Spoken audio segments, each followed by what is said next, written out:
Baš njih dvoje briga čemu služe. Bitno je da su šarene i da u bojama loptica životne boje sastavljaju. A još ih manje briga za medijsku pažnju. Na korak dalje, svuda naokolo njihovi su prethodnici, što su šarenilo boja tih loptica na granici koja odrastanje definiše pretočili u pokret. A pokret je život i život je pokret.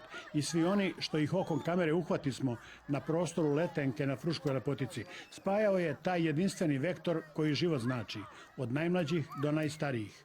Prestareli ne postoje. Najviše mi se dopalo kada smo igrali između dve vatre i kada smo se družili na travi.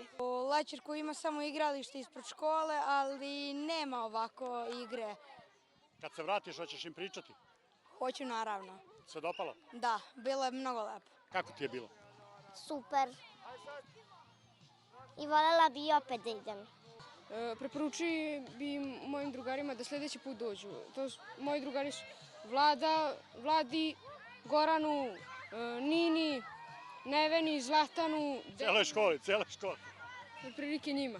Vojvodina, pogotovo kada je u pitanju rekreacija, sport za sve, stvaranje uslova da se svi bave sportom, školski sport, Sošov čuveni, Radnička olimpijada kao brend, preteča i, ja moram kažem, zamaja za celu Srbiju. Za onu ondašnju Jugoslaviju, a za Srbiju takođe. Na prostoru omladinskog naselja Letenka, kojim rukovodi Pokrajinski zavod za sport i medicinu sporta Vlade Vojvodine, Pokrajinski savez Sport za sve realizovao je završni festival, 6. po redu, posle pandemijskih iskušenja dočekan kao moment novog rađanja sadržaja koji život znače. Treba imati u vidu da Savez slavi 70 godina postojanja i ove godine slavimo 50 godina od prve sportske olimpijade radnika Vojvodine.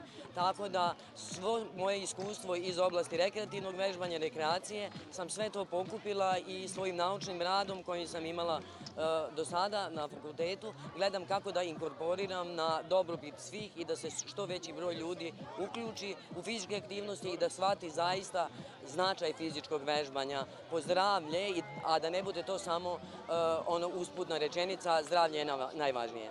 Naš cilj je u stvari da što više ljudi različitih uzrasta se bave sportom, žive sport, a Pokrajinski zavod je tu u službi svih tih koji se bave sportom.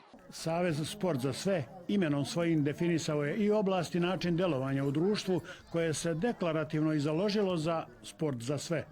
Iskustvo na terenima Letenke najbolja je preporuka kako je parolu iz deklaracije i moguće na terenu efikasno pretočiti u sport za sve.